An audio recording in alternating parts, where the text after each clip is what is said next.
Haleluya, Shalom, salam sejahtera bagi kita semua dimanapun berada pada kesempatan pagi hari ini. Puji nama Tuhan, pada pagi hari ini firman Tuhan datang kepada kita yang saya beri judul Roh yang Berkuasa.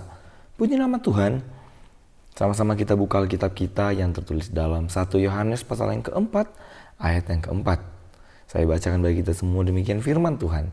Kamu berasal dari Allah anak-anakku, dan kamu telah mengalahkan nabi-nabi palsu itu. Sebab roh yang ada di dalam kamu lebih besar daripada roh yang ada di dalam dunia. Puji nama Tuhan, sebelum kita masuk dalam perenungan kita perlu ketahui terlebih dahulu apa sih yang menjadi latar belakang penulisan surat ini. Sehingga Rasul Yohanes dengan pengilhaman Allah menuliskan surat ini kepada orang percaya kala itu. Puji nama Tuhan, penulisan surat ini dilatar belakangi karena adanya ajaran sesat yang dipelopori oleh seorang pendeta bernama Cerinthus. Ya, Cerinthus adalah seorang tokoh agama ataupun teolog Kristen yang aktif pada abad pertama. Ajaran yang disebarkan oleh Cerinthus dan pengikutnya adalah Doketisme. Doketisme sendiri adalah ajaran bidat yang muncul pada abad pertama ya. Dan ajaran ini mengajarkan di mana menyangkal Yesus Kristus memiliki tubuh yang nyata. Menurut Doketisme, Yesus hanya tampak memiliki tubuh fisik saja. Tetapi sebenarnya hanya ada bentuk ilusi ataupun semu. Mereka berpendapat bahwa Yesus Kristus adalah murni ilahi dan tidak mungkin berinkarnasi dalam bentuk manusia yang nyata. Ya, Doketisme sangat berpengaruh dan juga sangat dipengaruhi oleh konsep dualistik yang berakar pada filsafat Yunani kuno, yang menganggap bahwa materi atau dunia fisik adalah jahat, sementara roh dan keilahian adalah yang baik. Doketisme berusaha memisahkan Kristus sebagai figur ilahi yang sempurna dari dunia fisik yang dianggap tidak suci. Ya. Ajaran inilah yang melatar belakangi ditulisnya surat 1 Yohanes dan juga surat 1, 2, 3 Yohanes. Dalam surat ini, Rasul Yohanes memperingatkan umat Kristen tentang ajaran-ajaran bidat dan menekankan pentingnya iman yang benar dalam Kristus yang sejati yang datang dalam bentuk manusia yang nyata. Ya, puji Tuhan, berbicara tentang ajaran sesat seperti ini bukanlah hanya terjadi di awal gereja ataupun di gereja mula-mula, tetapi sampai kini ada banyak ajaran-ajaran yang melenceng daripada firman Tuhan yang mencoba untuk merongrong kekristenan.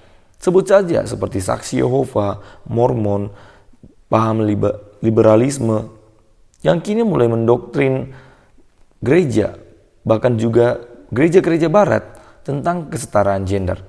Ya, dan bukan hanya itu saja, tetapi ada banyak ajaran-ajaran yang mengatakan diri sebagai pengikut Yesus, tetapi nyatanya memberikan pengajaran yang melenceng daripada firman itu sendiri, memberikan pengajaran yang enak didengar, yang bisa sangat gampang diterima karena enak didengar oleh jemaat, tetapi nyatanya melenceng dari Alkitab. Oleh karena itu, dalam menyikapi hal-hal ini, firman Tuhan mengajarkan kepada kita apa sih yang harus kita lakukan sebagai orang-orang percaya. Puji Tuhan, kita buka Alkitab kita dalam 1 Yohanes pasal yang ketiga ayat 23 sampai 24 di perikop di pasal sebelumnya ayat pokok kita. Saya bacakan bagi kita semua, demikian firman Tuhan. Dan inilah perintahnya itu, supaya kita percaya akan nama Yesus Kristus anaknya, dan supaya kita saling mengasihi sesuai dengan perintah yang diberikan Kristus kepada kita. Barang siapa menuruti segala perintahnya, ia diam di dalam Allah dan Allah di dalam dia. Dan demikianlah kita ketahui bahwa Allah ada di dalam kita, yaitu roh yang telah ia karuniakan kepada kita. Puji nama Tuhan, hal yang pertama yang harus kita lakukan adalah tetap percaya kepada Yesus Kristus. Kata tetap berarti tindakan untuk mempertahankan. Tantangan dalam kekristenan akan kita rasakan sebagai orang percaya, sebagai orang Kristen. Tetapi yang harus kita lakukan adalah tetap menjaga, tetap mempertahankan iman kepercayaan kita kepada Tuhan. Tidak peduli sebesar apapun tantangan kita, selama bersama Tuhan pasti ada jalan untuk menyelesaikan masalah. Lalu yang kedua yang harus kita lakukan adalah hidup saling mengasihi. Puji Tuhan, dengan sangat jelas ayat firman Tuhan mengatakan untuk kita saling mengasihi. Kita haruslah hidup dalam kasih. Kasih haruslah menjadi gaya hidup kita sebagai orang percaya.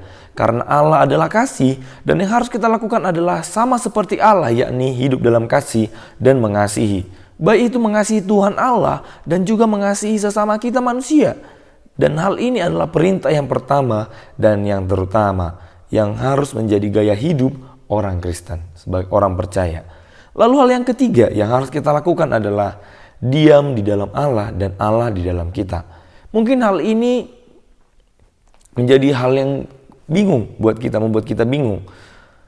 Bagaimana cara agar kita diam di dalam Allah? Tetapi dengan sangat jelas firman Tuhan menjelaskan kita bahwa untuk kita dapat diam di dalam Allah, cara yang harus kita lakukan adalah dengan menuruti segala perintahnya.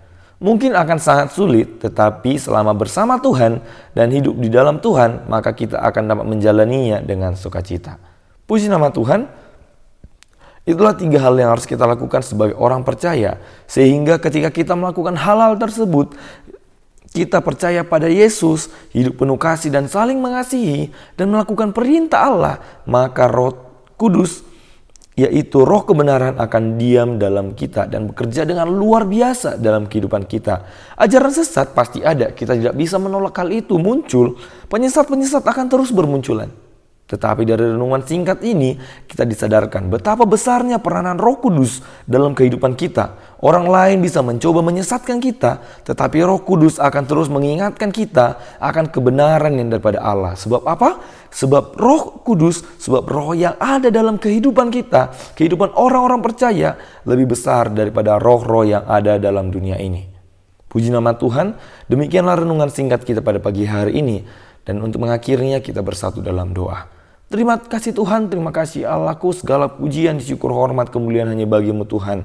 Terima kasih buat penyertaan Tuhan yang sungguh luar biasa dalam kehidupan kami. Firman Tuhan datang kepada kami pada pagi hari ini, mengingatkan kepada kami bahwa kami sebagai orang-orang percaya, ada banyak ajaran-ajaran yang mencoba menyesatkan kami, yang bertujuan untuk menjauhkan kami daripada Tuhan. Tetapi dari renungan singkat ini Tuhan mengingatkan kembali kepada kami bahwa dalam menyikapi hal ini, yang harus kami lakukan adalah tetap percaya kepada Tuhan, berpegang teguh akan iman kami kepada Tuhan, hidup terus mengasihi seperti apa yang Tuhan telah ajarkan dalam kehidupan kami, dan hidup dalam Tuhan dengan mengikuti segala perintah-perintah Tuhan, sehingga Roh Kudus selalu bekerja dalam kehidupan kami dan selalu menjaga kehidupan kami. Terima kasih Tuhan, terima kasih Allahku yang menjadi suatu keyakinan kami. Bersama Tuhan kami pasti menang, sebab roh yang ada dalam kami jauh lebih besar dari roh yang ada dalam dunia ini. Terima kasih Tuhan, terima kasih Allahku, hanya di dalam nama Tuhan Yesus Kristus kami telah berdoa dan mengucap syukur. Haleluya, amin. Puji nama Tuhan, tetap semangat, tetap sukacita, dan teruslah andalkan Tuhan dimanapun kita berada. Tuhan Yesus memberkati selalu.